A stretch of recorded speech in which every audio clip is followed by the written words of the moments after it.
আসলে এই যে দীর্ঘ একটা পথ, প্রায় ১.৫টা যুগ আমরা পার করেছি। একটা অন্ধকার একটা জগৎ থেকে আমরা বের হয়ে আসছি।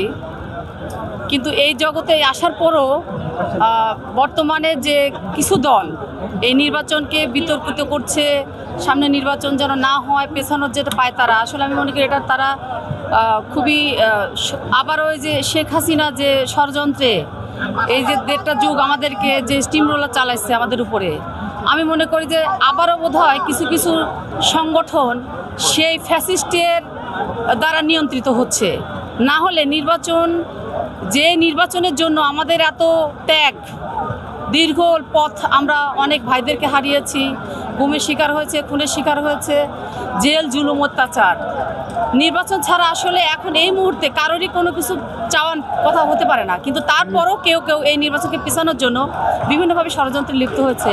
আমি মনে করি এটা ফ্যাসিস্টেরই একটা অংশ, এবং আমি আশা করব তারা এই ষড়যন্ত্রকে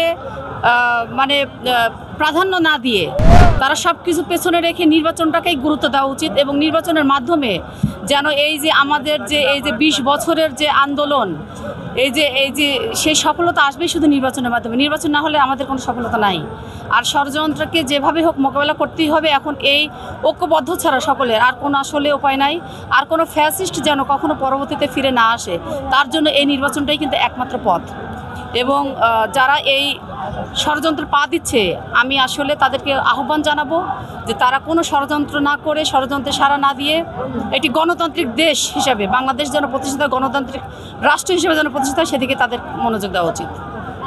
আমরা দেখেছি মূলত বিগত সময় আসলে দীর্ঘ টাইম রাজনীতি করে এখানে আসে নাই।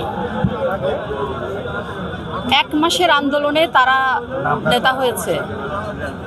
দীর্ঘ ১৫ বছর ২০ বছর যদি রাজনীতি করে, আন্দোলন সংগ্রাম ত্যাগ করে যদি এই পর্যায়ে আসতেন, তাহলে হয়তো তাদের সেই যে পদে অধীন হয়েছেন সেটার একটা মর্যাদাটা বুঝতেন।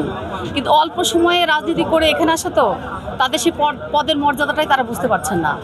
এবং তার পরিবার থেকে শুরু করে তার যে বহিঃপ্রকাশ এই গত ১ বছরে, আসলে আমরা খুবই লজ্জিত এবং চাই যে সে স্বাভাবিক জীবনযাপনে ফিরে আসুক। সাধারণ মানুষের যেন ভালোবাসা নিয়ে যেন একটা রাজনীতিবিদ হিসাবে যেন প্রতিষ্ঠিত হয়, এটুকু শুধু কাম্য তার কাছে।